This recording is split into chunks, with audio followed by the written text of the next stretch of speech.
আপনি আপনার এলাকার পশু পাখির হাটগুলোতে এবং কবুতর ও অ্যাকোরিয়ামের মাছ বিক্রির দোকানগুলোতে খোঁজ নিলে অবশ্যই এই কবুতরটি পেয়ে যাবেন।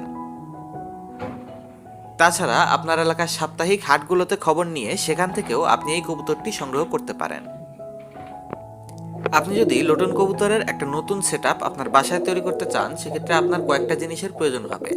আপনার প্রয়োজন হবে একটা খাঁচা, যেটার দাম 300 থেকে 400 টাকা।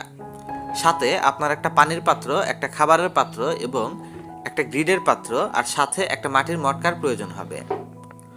খাবার ও পানির পাত্রগুলো মোটামুটি 20 টাকা থেকে 50 টাকার মধ্যে পাওয়া যায়। সব কিছু মিলিয়ে আপনার এক জোড়া কবুতরের একটা সেটআপ তৈরি করতে 2000 থেকে 2500 টাকার মতো খরচ হতে পারে। এটা ডিপেন্ড করবে আপনি কেমন ইনস্ট্রুমেন্ট ব্যবহার করছেন সেটার উপর। ভিডিওটি কেমন লাগলো অবশ্যই কমেন্ট করে বলবেন। আর ভিডিওটি আপনার কাছে এতটুকু উপকারী মনে হলে